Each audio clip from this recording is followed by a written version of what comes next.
Alright, so hello everyone and welcome to today's episode of The Sordid Skeptics. This is episode 2 and we're going to be talking a little bit about anxiety. I'm Shredder Steve. This is Timmy. And let's get right into it. Alright, so anxiety is an all-encompassing emotion that is linked to many different psychological aspects of our lives, such as fear, worrying about the future, along with symptoms of being irritated and nervous. Anxiety can be used to describe phobias, panic attacks, post-traumatic stress disorder, obsessive-compulsive disorder, and generalized anxiety disorder. But it's normal to feel anxiety when facing many of the common life challenges we face, like a job interview, an exam, or first date. The problem lies in the degree to which we experience anxiety, whether it's constant and overwhelming, and when it gets in the way of our relationships and daily activities. Anxiety leads us to avoid or leave situations where we find that it occurs, and it also encourages us doing things perfectly, along with trying to control events to prevent danger or from being overwhelmed. Thoughts associated with anxiety include an exaggeration of danger, an underestimation of our ability to cope, and help that's available, and thoughts of worry and catastrophe. Some of the physical reactions associated with anxiety include sweaty palms, muscle tension, racing heart, flushed cheeks, and of course, lightheadedness. Anxious thoughts are generally future-oriented and often predict catastrophe. They often begin with asking, what if, and end with a disastrous outcome. Someone with a fear of public speaking may think, what if I mix up my words or forget my notes? What if people think I'm a fool or I don't know what I'm talking about? This could be followed up with an image of the danger itself. With relationships, one may get concerned about being judged, rejected, or embarrassed. Thoughts such as, what if I get hurt, or what if the other person senses my weakness and takes advantage of me? Generally, the three responses to anxiety are fight, flight, or freeze, which are responses that can be adaptive when we face danger. So for example, imagine you're out on the town walking at night and a dark figure approaches you. How do you respond?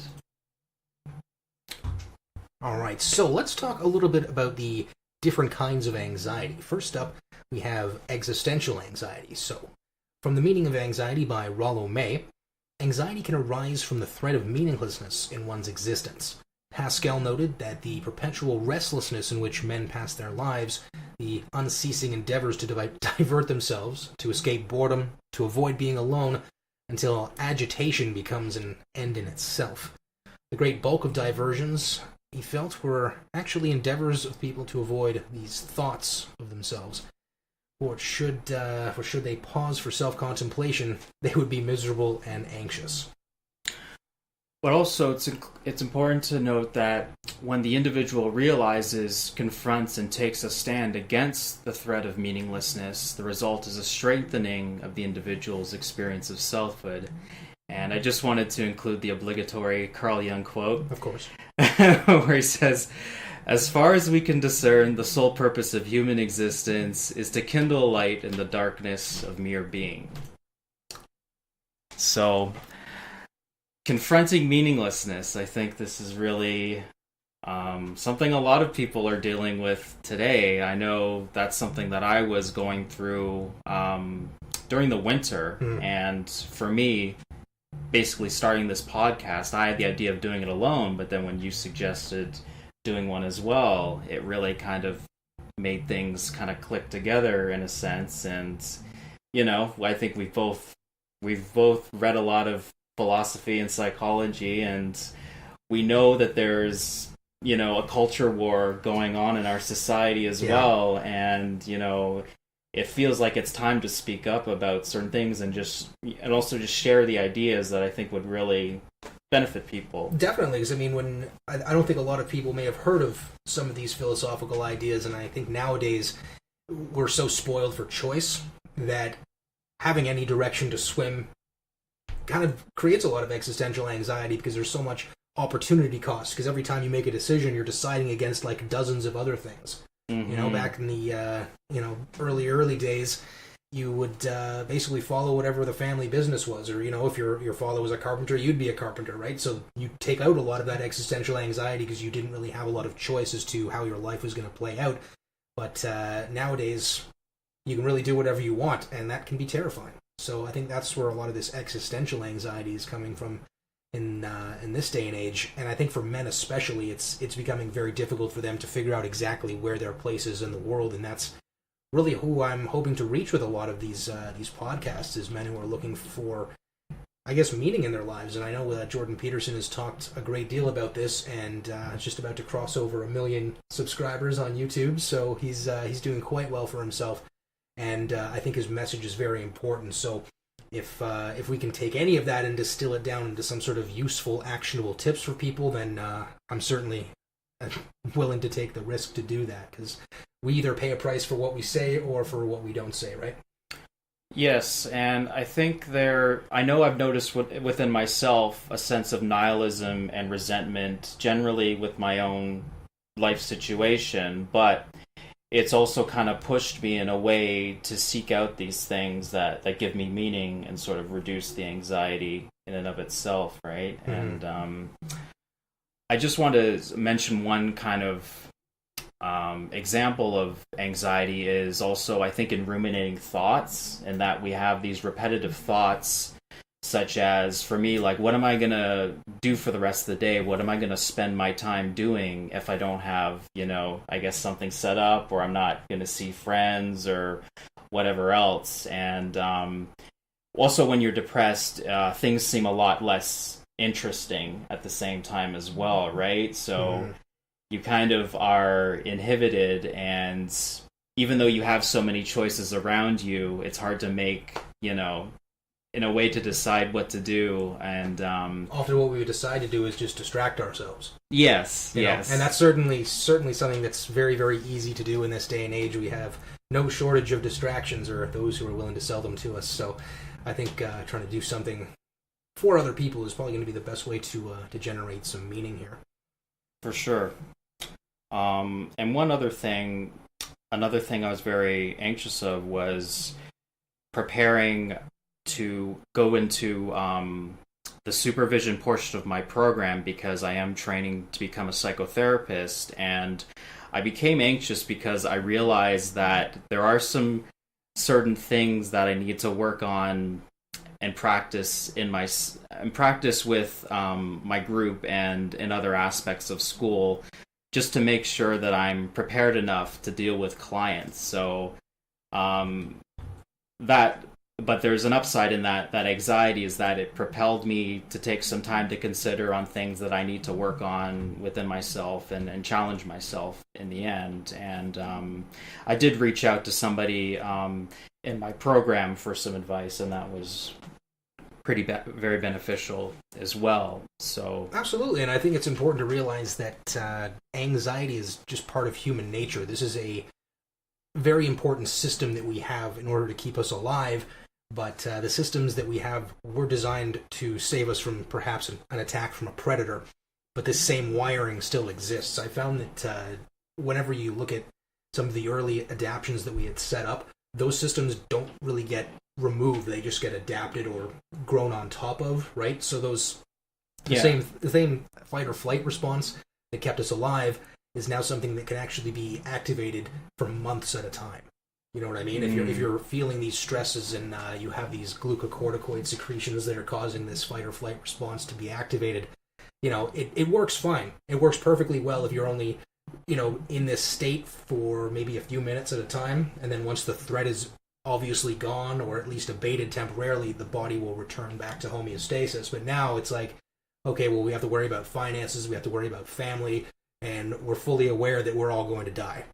We do have to worry about securing resources like our ancestors, but luckily we don't have to worry about the saber-toothed tiger that's going to chase us around in the jungle, right? Exactly. Fortunately, those sons of bitches went extinct so long ago that we don't have to worry about them anymore. So, yeah.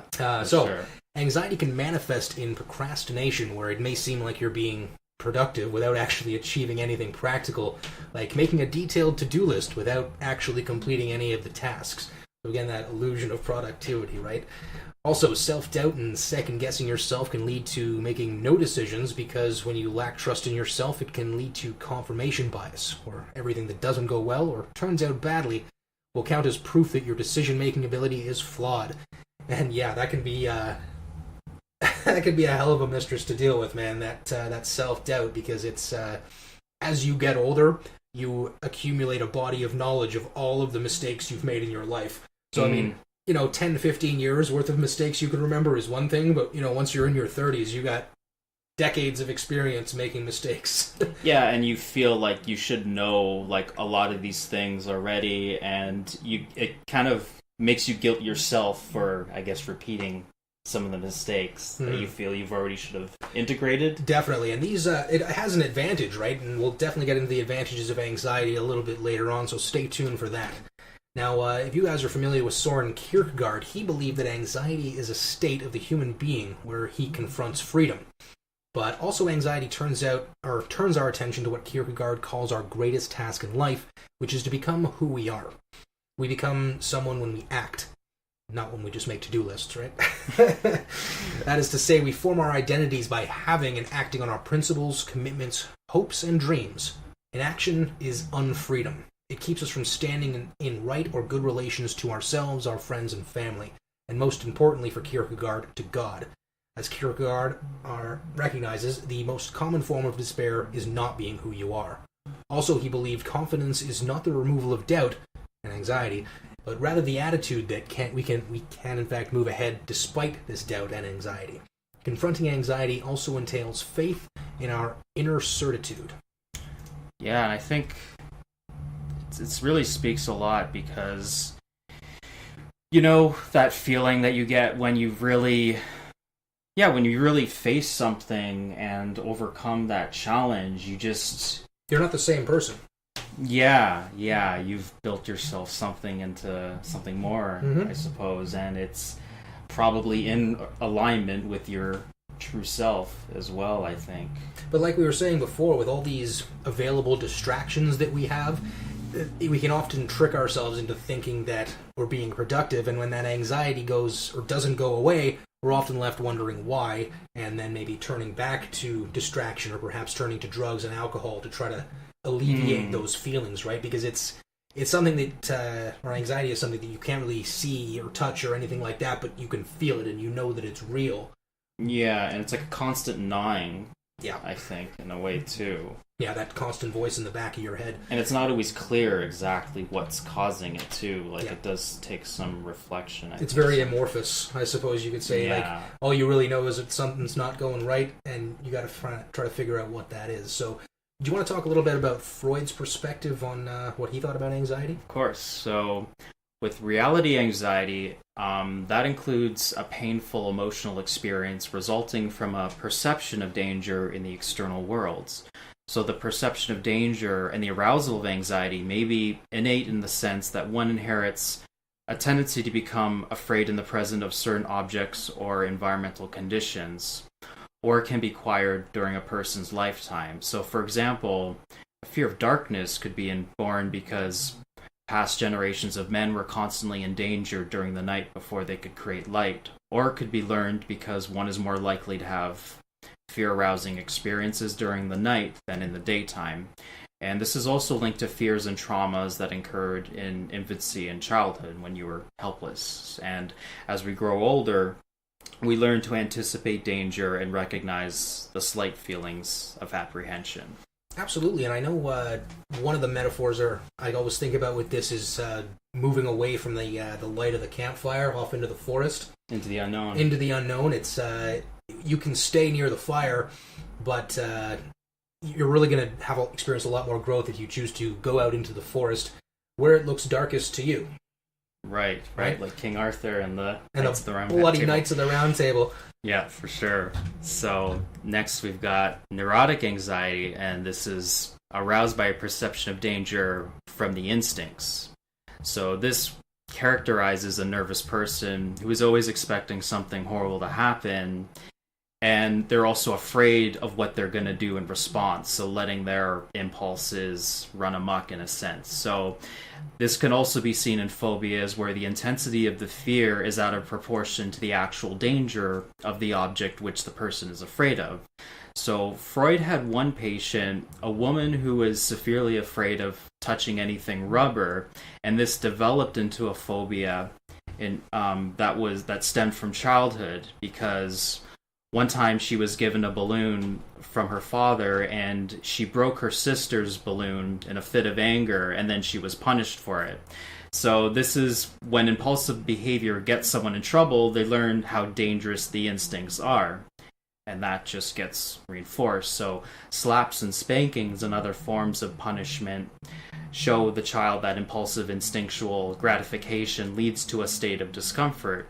So a child can acquire neurotic anxiety for being impulsive. But the thing is that it's important to recognize that we're all neurotic. We're all on that spectrum, essentially. But what matters most is to how much that neuroticism controls our lives. Yeah, a degree of negative emotion is not necessarily a bad thing, but you can imagine that having no propensity for experiencing negative emotion would probably be just as bad as experiencing negative emotion all the time, for different reasons, obviously, but the way the system was designed to work is to make us feel uncomfortable when we're, I guess, not orienting ourselves properly in the world. And it kind of helps to steer back towards the right aim, I suppose. And I know when we were trying to, I guess, figure out what this felt like before, is it's not so much giving you something to aim at, but it's giving you something to run away from. You know what I mean? It drives you in, I guess, a very random direction forward, just away from something that's coming from behind. So yeah, so there are very positive aspects of anxiety, which we're going to talk a bit more later on too. So the last one is moral anxiety. So this one is experience as feelings of shame or guilt in the ego, and is activated by perception of danger from the conscience, also known as the superego in Freudian terms. And this is the internalized agent of parental authority that threatens to punish the person for doing or thinking something which transgresses the perfectionistic aims of our ideals that have been laid down in the personality from our parents. So the original fear from which moral anxiety is derived from is the objective fear of punishing parents. And what's interesting too is that virtuous individuals tend to experience more shame than the unvirtuous, because they feel guilty for even thinking bad thoughts, essentially. Yeah, and if the thought itself is what makes you uncomfortable, it seems self-evident that you would be less likely to manifest that behavior than if it just didn't make you feel uncomfortable at all, because you would have, I guess, no basis for which to not do it, right? Mm-hmm, it's like, well, how does that make me feel? Nothing. It's like, okay, well, let's see what happens. Of course. All right, so let's talk a little bit about how distorted thinking can increase our stress and anxiety. Okay, so we're going to look at a bunch of cognitive distortions that are found in cognitive behavior therapy. So all or nothing thinking. Now, this happens when you feel you're not perfect and you view yourself as a total failure and there's no middle ground. So a good response to this is reframing the situation, and also having self-compassion for yourself is very key. I think I experienced this when I was writing one of my essays for school, and I was kind of punishing myself because I didn't prepare enough ahead, and I realized, the night before that, maybe I should have worked a bit more on it. But then, I just decided to challenge those thoughts, and I realized that even though this happened, I did work on the paper earlier than I ever have before. So I have been improving and working and reducing my procrastination in a sense. And even though I felt like a failure in that instance, it doesn't exactly mean I'm a failure in reality. And I was just getting caught up in that thought. So definitely. So the next one is overgeneralization. So if one thing goes wrong, you draw the general conclusion that everything will go wrong, or it will happen repeatedly. So, for example, you decide to take a short walk, but due to your symptoms, you can only get halfway around the block, and then you overgeneralize by telling yourself, I'll never be able to get around the block. And for me too, overgeneralization, I think it's kind of filtered into how I used to view my relationships with women in a way, and it's kind of made me think that, most of them didn't work out so well in the past, so what makes me think that anything will be different in the future, and that must mean X.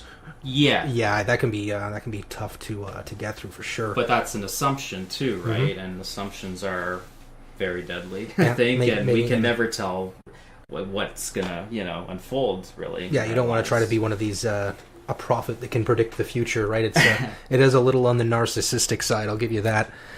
So next we got the mental filtering of our experience. So filtering out the positives in an experience and focusing solely on the negatives and on the disappointments. Constantly doing this can lead to a rather bleak vision of reality. To counter this, focus on the positive aspects of an experience and what it is you did.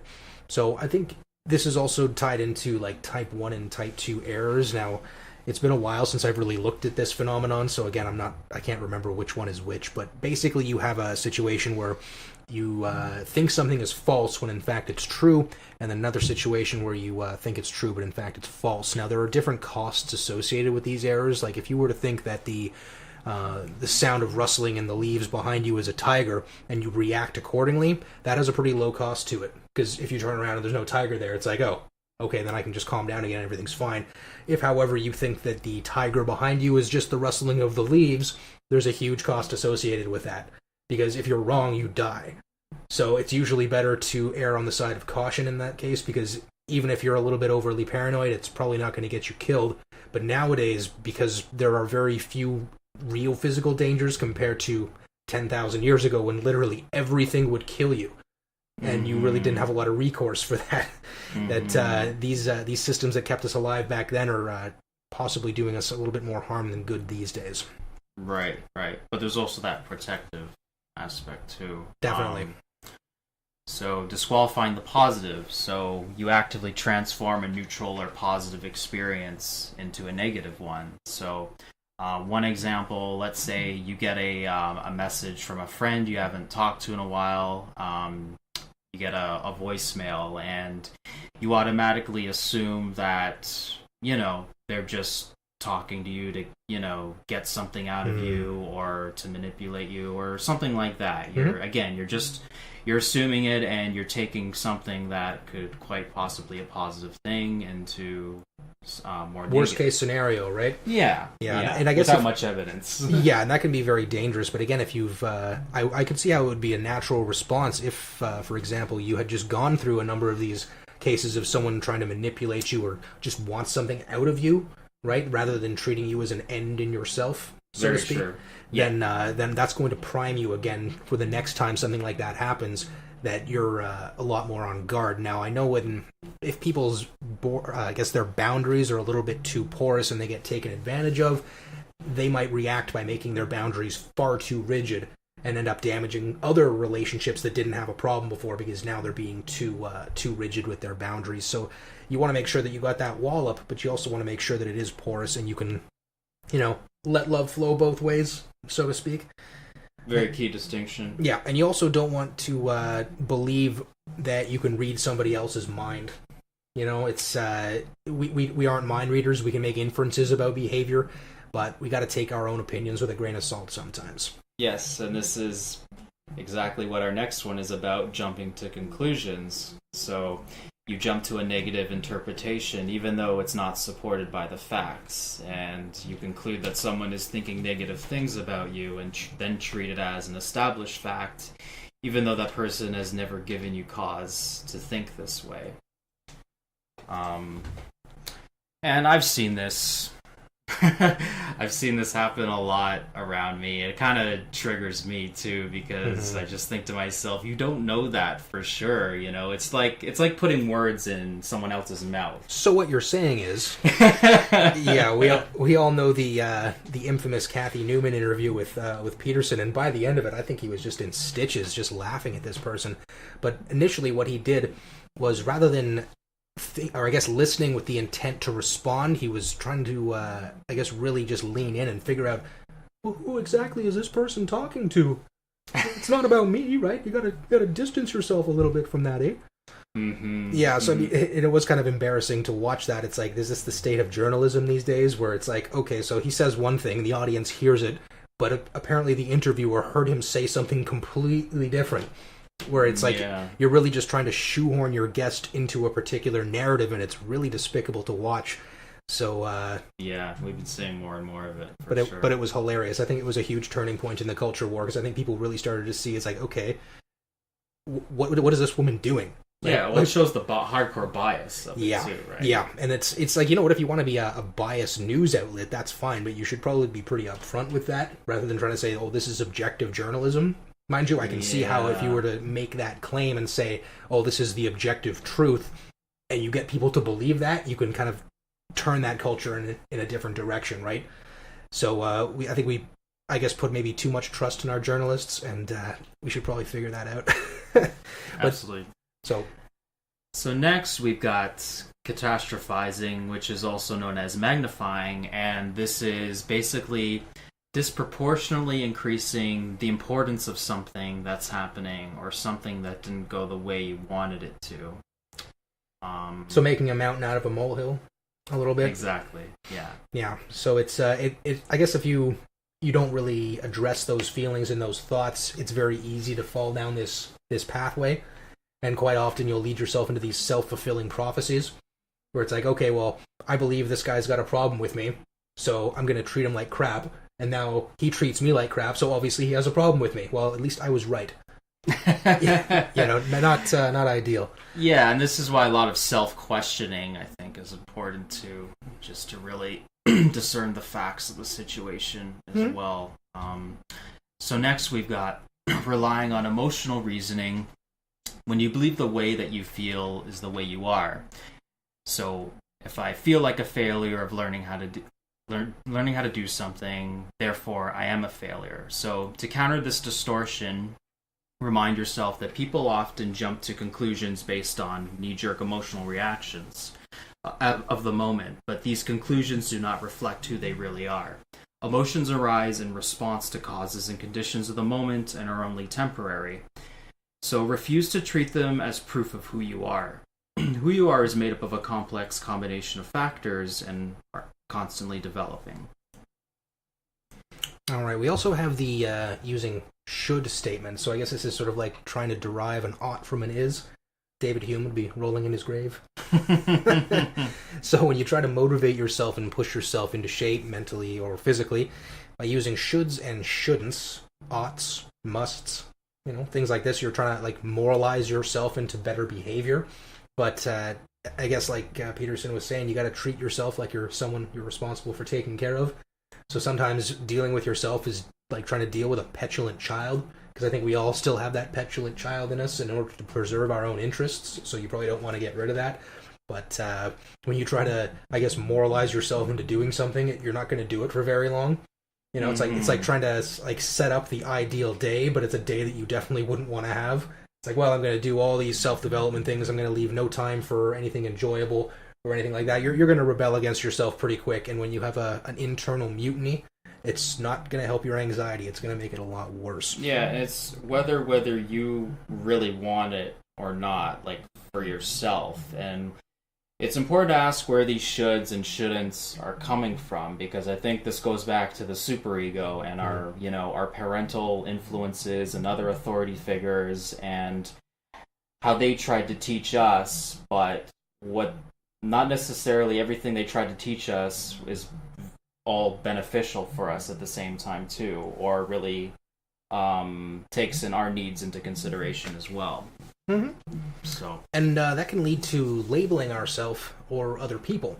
And when we do this, like say, well, I'm incompetent or he's irresponsible, you're basically engaging in this sort of overgeneralization, because no one is just one thing. And finding different ways to describe what happened, words that stick to the facts and don't include labels. So rather than saying, I'm incompetent, try, well, this is hard to learn, I'm going to keep at it. Or I'm not there yet. And I think adding that word yet is very important, because it gives you that room for growth. I guess one of the things that I guess I didn't think about this before, but I remember reading about this study where they had kids and they split them into different groups, and half of them were told that they were really smart, and half of them were told they made a really good effort. And the kids that made a good effort were much more resilient to failure because they realized, well, I mean, it's just an effort thing. I can just try again. Whereas the kids that were told that they were smart would often avoid challenges because they realized, well, if I fail, I'm not going to be smart anymore. So I think it's important not to tell people that they're smart, because if you get that in your head, you'll probably do whatever you can to preserve it because it's a nice label to have.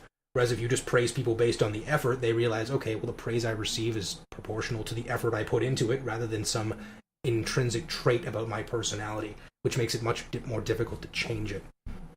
Very good point.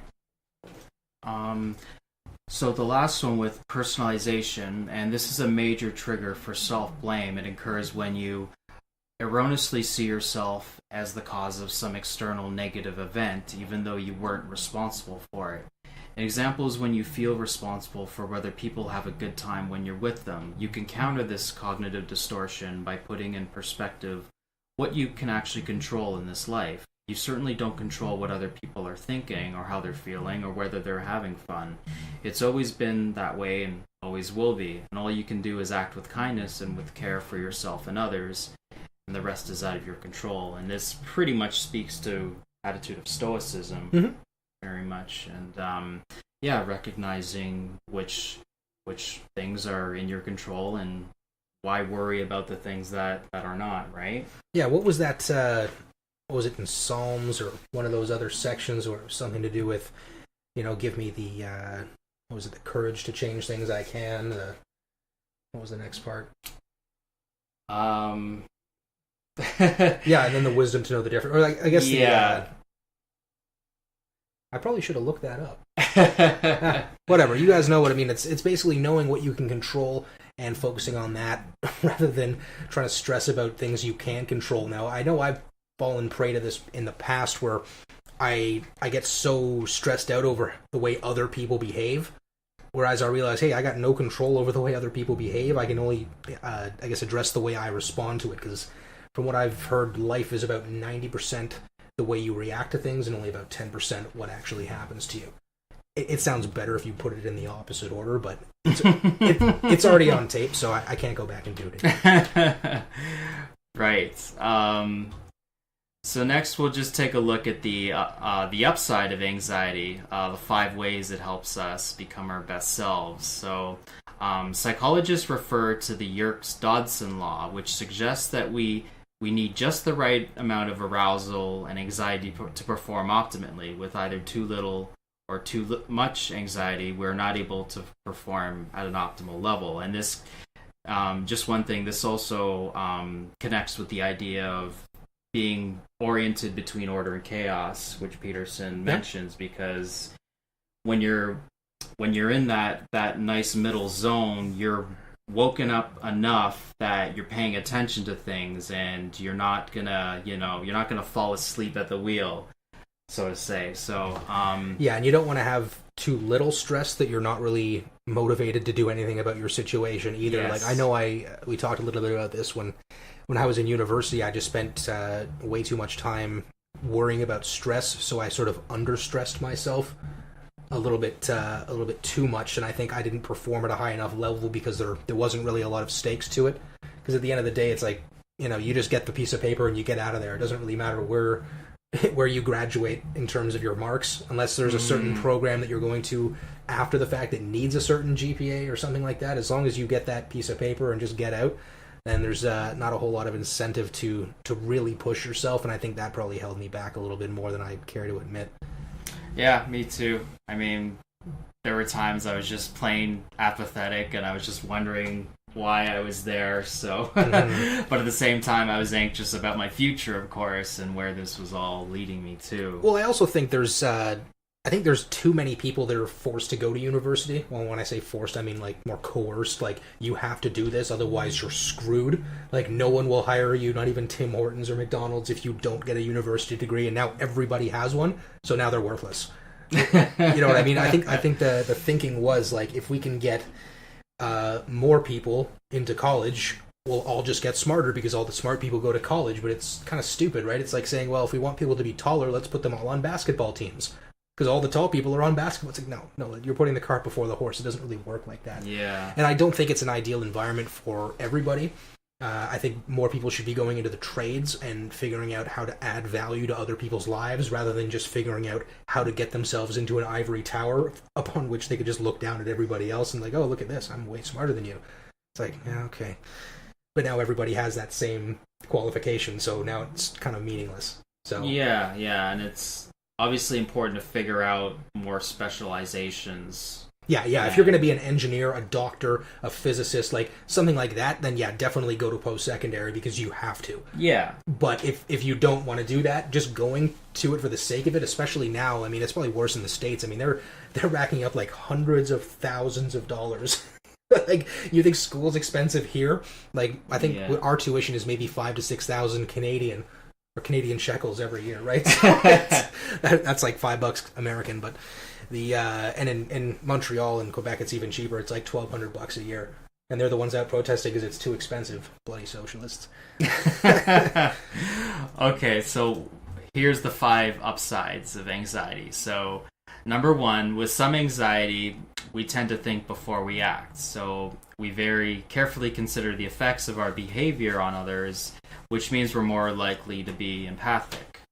And I think that makes sense because, for me, I don't really want to, I don't want to say things, I don't know, I don't want to, well, as I'm training, to become a therapist as well, but, it's just a vital ability in of itself to, let's say, mentalize and recognize that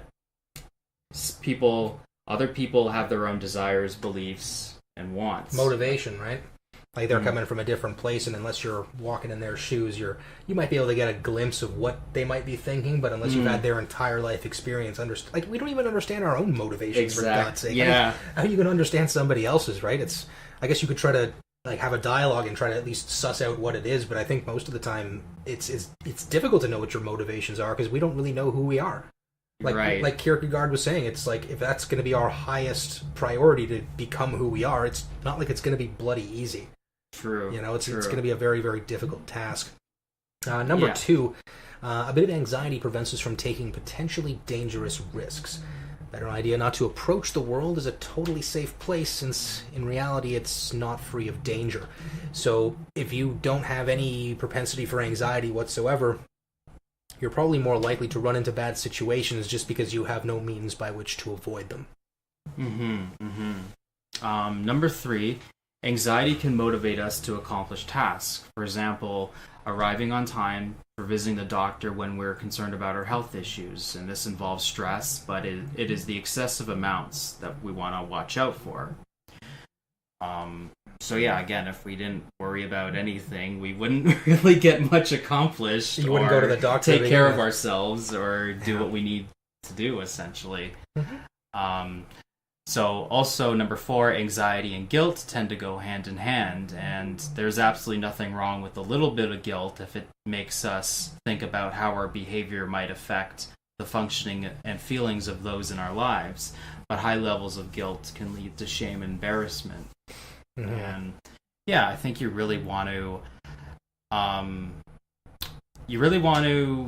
just take other people's perspective into account, right? Because if you don't, it would be very difficult to maintain social cohesion. If nobody gave a shit about anybody else, and that's why I think it occurs at such a visceral level, right? Like even our development of language was a way of keeping track of, I guess, the tit for tat that we have to do, the exchange we have with other people. And if we didn't take that into account, I imagine all of those people would probably have just died out.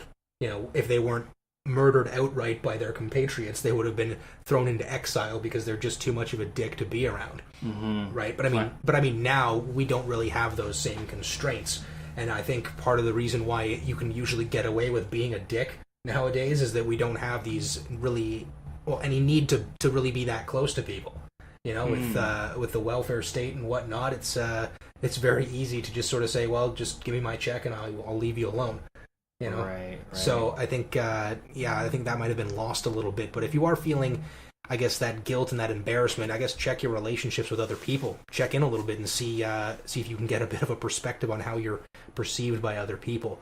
It's definitely an uncomfortable process. I don't think a lot of people want to know how other people think of them. And I suppose too, an argument could be made that it's really none of your business what other people think of you. But if you are, I guess, concerned about your relationships and you are interested in self-development, getting at least a bit of a handle on it might help improve your self-awareness. And if you realize, wow, I just piss a lot of people off because I'm a dick to them, well, if you want that, fine. You know, who am I to say that you shouldn't be a dick? But if you are looking to improve a little bit, this might be a good avenue to look at, right? For sure. I just find too, like, sometimes when I check in with other people, they just let me know, like, things are okay. Sometimes it's something I might be imagining too because of high anxiety as well. Yeah, and that could be pretty reassuring too. It's like, no, you're not a dick. Don't worry about that. Exactly. So, but I guess then it's like, okay, well, now what else could be the problem?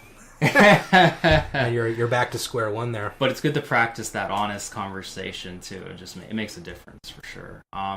So number 5 is so those of us who carry just the right amount of anxiety tend to do better in tending to the various demands of life.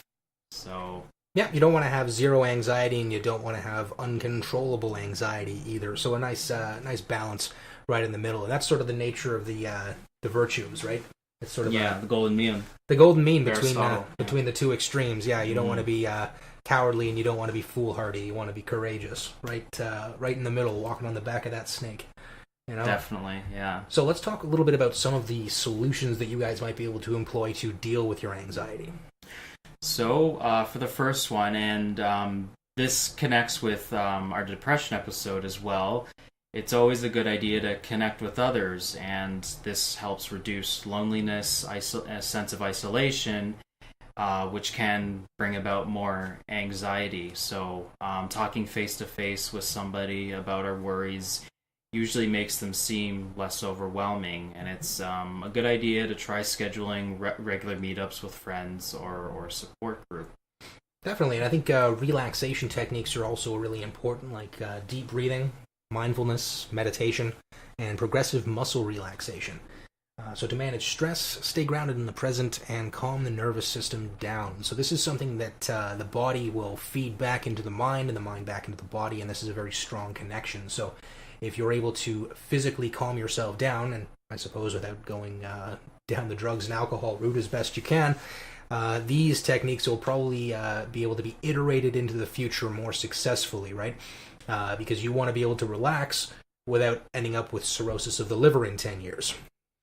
Yeah, it's interesting because even if I noticed that when I was walking up to a lecture or to one of the residencies for my school, I noticed that I'd start feeling really nervous and anxious as I was walking up the stairs, and I started practicing just doing some deep breathing before I left my car to go up and walk there, and it really helped me just center myself and be And with the mindfulness thing, I notice now it's if you try to be a lot more conscious about the sensations you're experiencing, like the feeling of the sun, the feeling of the wind, the temperature of the air, the smells that are going on around you, and you try to just fill your consciousness with that which is actually going on in the moment, it leaves a lot less of your mind available to ruminate about the problems of the day. Very good point. So next is we have some books that we wanted to suggest, and one of them is called Mind Over Mood, which is by Greenberger and Podesky, and this is a really great self-help book that it helps you understand anxious thoughts and where they might be coming from, and it includes a bunch of writing activities to help you challenge your cognitive distortions and to see where the evidence really lies in them, and just to really help you sort out those anxious thoughts and feelings and understand them better. Very helpful. The next one is called The Feeling Good Handbook by David Burns. And again, this teaches you cognitive behavior therapy principles to work through. And to understand your self-defeating thoughts as well. Yeah, I think it's important we touch a little bit on CBT, because this is a form of therapy that's actually rated as about as successful as medication. So if you do both, your results are probably going to be a lot better. But unfortunately, medication doesn't work for everybody. It's I think about 2/3 of people it works for, but there's still going to be that third that it doesn't. Now, you do have a variety of medications to choose from, but unfortunately, they can take about a month to have an effect, and I find that like just insane. Like, you'd have to take pills every day for a month, and you wouldn't even know if it's working. And the other thing is it could make it worse. Yeah, it's hard to know. And the side effects are nothing to laugh at either. I mean, you have to really pick your poison sometimes, where it's like, do I really want to, feel just a little bit more on the level, but then also have to deal with dry mouth, like diarrhea, vomiting, potential death, all this other stuff, right? Like they found with, was it Paxil? Or one of these drugs that actually found that in people under 18 that were taking it, it would just skyrocket their suicide risk. Which is like, okay, well, if you're trying to deal with a psychological intervention, that's a bad side effect to have. You know what I mean? It's like it'd be like if chemo gave you extra cancer. You know what I mean? It's like it's almost ironic. Yeah, that's what happened with me in Prozac. Like, I was getting worse. Maybe that's what. No, Matt. Maybe it was Prozac. I don't know. Yeah. But did you find any success in any medical interventions? Yeah. Cipralex did help, but the downside was that I gained weight. Okay. So, there's definitely a trade-off with that. But I think the best one that worked for me was Wellbutrin, and that one gives you a bit more energy, and the side effects aren't very severe. That's good, yeah. And I guess if you're at the point where you can't even get out of bed in the morning because you're so afraid of the world and you're so depressed about life and all that stuff, then this might be a good place to start. So I guess you probably want to talk to your doctor about that. Yeah, that's where you go for that stuff. Okay. Yeah, for sure. Okay, and I guess they could get you a referral. So next one is exercising regularly. You want to try to aim for at least 30 minutes on most days, which can be broken up into shorter periods if need be. Activities like walking, swimming, martial arts, yoga, cardio, the elliptical. Yep, switch it up, keep the body guessing. I mean, I found that from what I've been reading and the videos that I've been watching and my own experience, you want to be consistent, but then switch it up after you've kind of starting to get used to it. You want to give the body some surprise, because the body will adapt to whatever it is you're doing. Yeah, challenge it a bit. Yeah, so and also figure out exactly what your goals are. I mean, if your goals are to, I guess, get a little bit more, better in shape, stuff like that, that's going to be a different training regimen than if you want to be a power lifter or if you want to be a bodybuilder. Yeah, more muscle mass. Yeah, exactly. Like, for example, bodybuilders, although they look amazing, their strength isn't as functional as a power lifter. But a power lifter just looks like a big dumpy bastard. You know, but they're strong as fuck. You know what I mean? Yeah, so if you want to just look good, then it's going to be a bit of a different program than if you want to just be an Olympic weightlifting champion or something like that. So just 30 minutes a day. I mean, try to do either cardio or weight training. I mean, you can do both, but it's not going to be as ideal as focusing on one day and then one on the other day, because you want to make sure that you have the glucose supply to actually be able to accomplish what you're trying to do that day. And if you're splitting it between cardio and weight training, I don't know. If your goal is to look really jacked, cardio is probably not going to be as beneficial for you. And if your goal is to be able to run a marathon, weight training not going to be as ideal as training your cardio. Right? But if you just want to have like well-balanced fitness, then yeah, going back and forth between the two is probably going to be a good idea. But again, we're not fitness gurus, and there's going to be way more experienced people online that are going to give you much better advice than we could on that. So, for sure. These are just some ideas. And next is sleeping, of course, another very important aspect of lifestyle, because lack of sleep can worsen our anxious thoughts and feelings. And it's good to aim for 7 to 9 hours. I know, of course, that when anxiety is more prevalent in my life, I'm likely to stay up later or wake up in the middle of the night, and that makes it a tough go. And it's going to feed right back into it too. Yeah, you're going to feel even worse the next day, and yeah, exactly. But there are still some things you can do to fall asleep easier. One of them, which I should do more of, is look at less screens before I go to bed, because I like watching YouTube for like the last hour of the day. And, definitely, so do I. There's a thing in Android where you can have a blue light filter that turns on at a certain time of day. So I've noticed now, like if I'm on my phone, it'll all of a sudden kind of have like the blue hue will just disappear out of it, and I'm like, oh, it's 1 o'clock, it's time to go to bed. Or at least it's going to be time to go to bed in an hour, so at least it kind of triggers me for that. But yeah, trying to get away from that blue light at least a couple hours before bed will probably help you sleep. Yeah, I've been trying to read a bit more as well.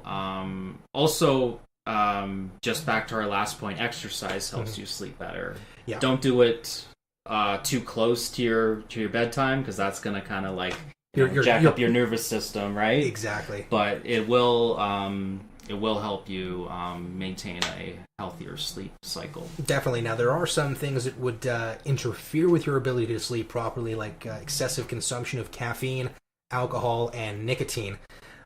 So alcohol, for example, I mean, it can help you to lose consciousness. I don't think anybody would object to that, right? But it's not really sleep, right? It's just you're just passed out. You're not getting the deep REM sleep you need to properly incorporate long-term memories or to synthesize your muscles and the proteins and all that stuff. So you're not getting any of the benefits of sleep. You're just staying in the same spot for a while.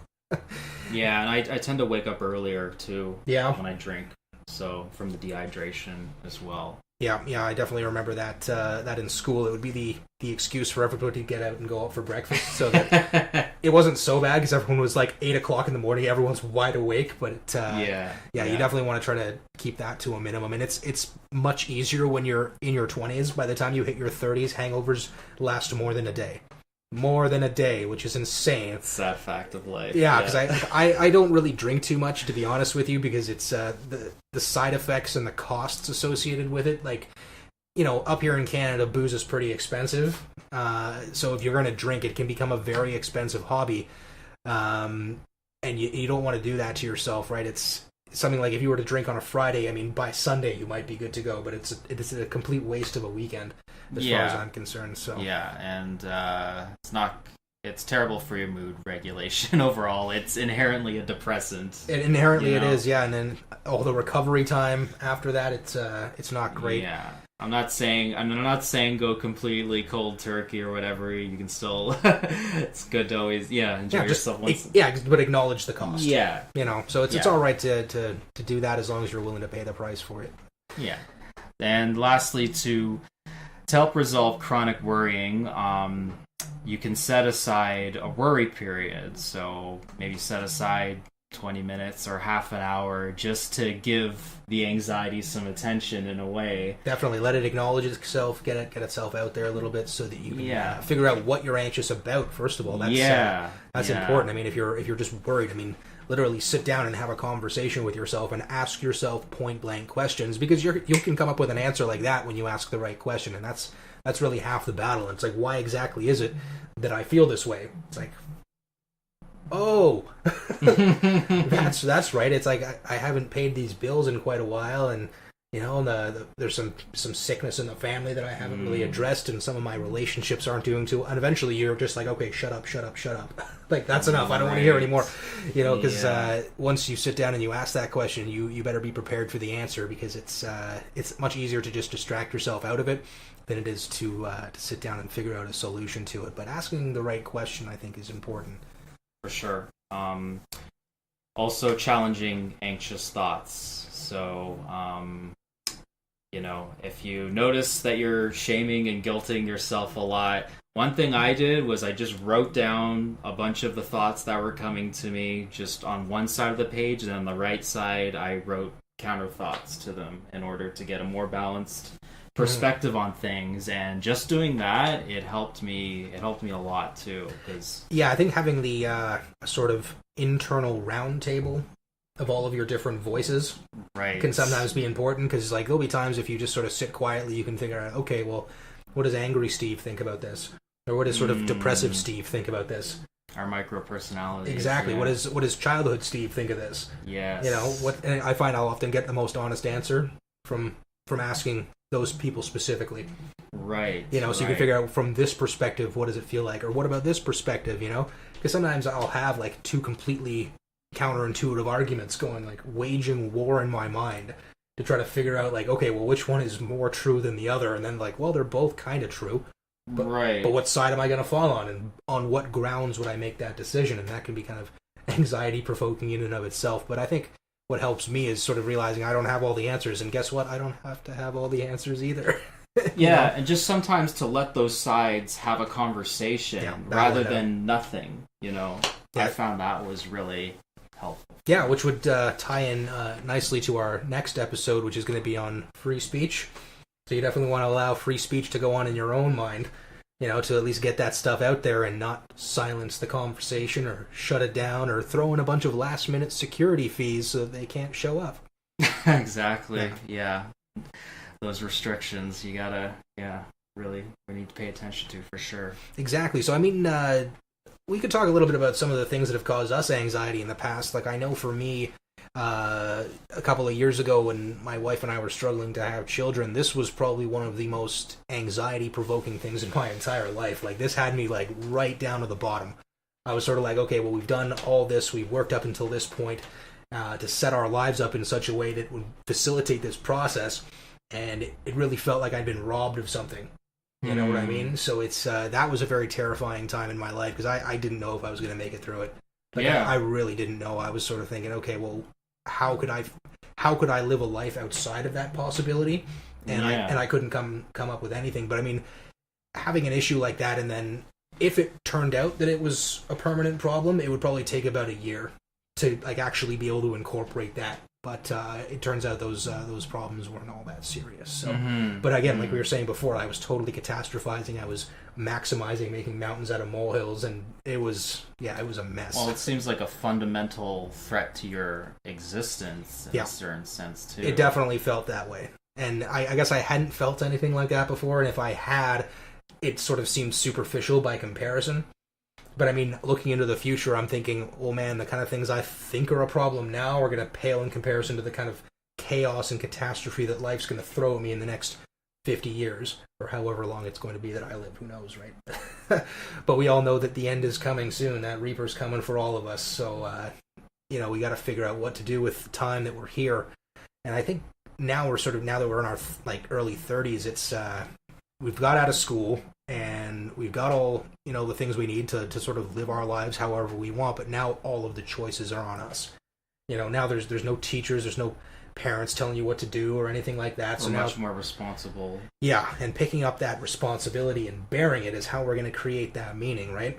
Exactly. So I think that's part of the reason why we're doing this now, is because we want to take what we've learned and then distill it into something useful for people and then send it out there. So that's why we want to go over stuff like psychology and philosophy and all this kind of stuff to try to reach some people out there who might be interested in learning about these things. And using some of our personal experiences as well, and kind of mining the gold, I guess, from the past in a certain sense too. Yeah, to let people know that they're not alone when they're facing these things. And I mean, we're all going to face, I guess, different challenges in life, but I'm sure there's going to be a few consistencies between how we respond to them, right? Yeah, and it's another thing. I just sometimes get annoyed just scrolling through my Facebook feed, and I just see so much pointless crap, and I want to be part of something more meaningful where we're just, we're bringing these important ideas out. Yeah, and I think something useful. Yeah, you've touched on something important there. Social media can be pretty damn cancerous, so you want to keep that in check. And it's important. I think we got to this before the end of the show, because what can happen on social media is, what the hell was that phrase? It was like you sort of experience your life with all the outtakes, but when you're on social media, all you're seeing is other people's highlight reels. You know what I mean? It's like, oh, look at that beautiful vacation, and oh, look at that amazing experience, and all. And it's like, it's just a constant stream of how much better everyone else's life is than yours. And then of course there's the idiot humble brags that are on there, or the negging of themselves, where it's really just a disguised form of narcissism. Exactly. Yeah. Yeah. So, and all the trolling, and yes. but it's just a sliver, really, of Yeah, it's not. well. It's not really reality, is it? But can you imagine? Like, we're part of this generation now where we actually grew up in a time before the internet. Like, it only really came around in like 1994 when we were like 9 years old. So I mean, we remember playing outside. We remember team sports. We remember. What else do we remember? Well, we remember dial-up modems. You remember those? I remember. Oh, I remember. I remember that too. Yeah, so we kind of crossed over from the threshold of a more traditional childhood, in a sense. Yeah, where we got that last digital. little bit of it, and then nowadays it's like, well, I mean, what age do kids get phones now? I don't understand. Like, for me, like, we only got phones in high school, and those were like Nokia 5200 or 5900 series, so like Snake. They get them way earlier now, I'm pretty sure. What do you think would be an appropriate age? To get a cell phone? I think like 40. Safest time to get one. Yeah. Probably, yeah. Maybe high school? Yeah, maybe. Because that's when things are getting a little more complicated. Yeah, more social. You gotta be out more. And... Yeah, you got to be involved. You got to be able to connect with people. But it's like, I guess for us, it's like our phones would only call people. We didn't even have text messaging. You know, right. That was sort of a new thing when we were around, because then we had T9. Remember, you'd have to punch the number keys to get to the right letter, and then you could spell out words like that. But now, like, my God, like there's social media, and like I couldn't even imagine doing, because I mean you have to have a whole separate life online. Mm-hmm. You know, now we didn't have a separate online life. Nobody gave a shit about MySpace. You know, that was sort of like, oh yeah, I've heard of that. That's where you put all your information online. Isn't that what they told us not to do? Like, that was like the biggest thing. It's like, don't talk to strangers on the internet. And it's like, now that's all we do is argue with strangers on the internet. Maybe they were onto something there, but I guess they were worried about, like creepers and all that shit, trying to get kids' personal information. It's like, well, yeah, that's a problem, but now it's like you got people like Facebook selling it to the highest bidder, and Twitter using it to get you fired, and all this kind of shit that you never would have anticipated. It's like, wait a minute, so what, people would try to get you fired even though they don't know you, and they're just doing it to screw you over? It's like, yes, that happens all the time. So yeah, you got to be careful with your social media usage, and I guess my policy is I don't say anything on social media that I wouldn't say to someone's face. You know what I mean? It's like, I use my real name on social media and all that stuff. Well, at least on Facebook. Outside of Facebook, no, I use a pseudonym most of the time. That's why I have this, just for my own safety, because it's like, even if, obviously, nobody gives a shit about what I say now, right? But it's, if I were to develop a larger online presence in the future and they start looking back, I have to be very careful about what it is that I've said, because the internet is forever. It doesn't go away. And if people are looking for a reason to screw you over, the social media is probably the first place to go. Like, there was, what was it, one of the NDP candidates out in Alberta had to pull out of the political race because of some shit she said on social media in high school a few years prior. And it was just on there, and it's like, that shit will destroy you. You know what I mean? So be very, very careful about what you say, and if you wouldn't say it to someone's face, you probably shouldn't put it online. Very, very good point. I'm a sort of a free speech absolutist, but it comes with a price. You know? Yeah, I mean, you want to be smart about it. Definitely, yeah. Sense. Definitely. And I mean now, like, with you heard about Count Dankula getting ganked? I've just briefly, like, heard about it. I don't know really the specifics, though, but I've heard of Count Dankula. Oh, yeah. Dankula, he made a video where he trained his girlfriend's dog to raise a paw whenever he said, like, gas the Jews or something like that, and then he put it online, and it's not a hugely funny joke. It's kind of clever, I guess. It's like, yeah, if you wanted to troll people, yeah, I can see that. But they convicted him, and he's now facing jail time because of this. And it's like, holy I mean, it might not be a lot. It might be 3 months. It might be a year. Who knows how long it's going to be. But the fact is, it's like now the Scottish government is more concerned about what people say online than they are about roving rape gangs running through and abducting their kids. So, yeah, the UK is pretty much fallen at this point, and we need to focus our efforts here at home, because Europe's going to fail and collapse under its own weight of competing interests. The UK is, well, their government are a bunch of pussies and are basically screwing them over and destroying the legacy that William Wallace fought so hard for. So, yeah, we're going to get more into that next week for our topic on free speech, so definitely come back for that one. Was there anything else you wanted to add here about anxiety? one more thing that I just thought of was money. I think that's a big source of anxiety because, of course, we need it to survive. Yeah, it's the way we bargain with the future, right? We're sort of saying, I'll do this now for money so that I can exchange it for goods and services later on. You know, and it's a house of cards. It really is, because money, it's just an idea. You know what I mean? It's a bunch of ones and zeros in a computer somewhere. It doesn't actually have any real physical value to it. None of it's backed by gold anymore. It's all based on the dollar. And my understanding was what had happened was during World War II, the U.S. had all the Allies pay for the support in gold, and then they changed it to the greenback. So now everybody will sort of bid with that instead. Mm-hmm. But, I mean, they can just print it. It doesn't really have any intrinsic value. It's just a bunch of cotton, right? Yeah, and it's been continuously losing its value, especially with the U.S. dollar. Yeah, and us as well. I mean, right now I think we're only about 3/4 of what it's worth. So it's kind of scary to think it's like, okay, well, if you just put a bunch of your future resources or whatever into money, and like that money could just disappear. I mean, look what happened after World War I with the francs in Germany. Like, people were painting their walls with their francs because it was cheaper than wallpaper. Right. It's like, people had like the wheelbarrows and it's all just it'll just be firewood basically. So that is kind of scary. But keeping that aside, sorry to make you worry about something else. It's like, not only do you not have any money and you need money, but money could also be rendered worthless at some point, and then you're just as fucked. So. I think financial stress is a huge one, but there are ways around this. If you guys want, you can listen to Optimal Living Daily and their Financial Living Daily and all that stuff, where they'll give you these financial tips on how to live more minimally. I think one of the important things is minimalism, where you don't want to continuously try to acquire stuff. You know, you don't want to spend money that you don't have to buy things you don't need to impress people you don't like. Mm-hmm. It's a horrible cycle to get caught up in, right? It's important to live a little bit below your means so that you're not constantly exceeding that, and you can bank a little bit for the future.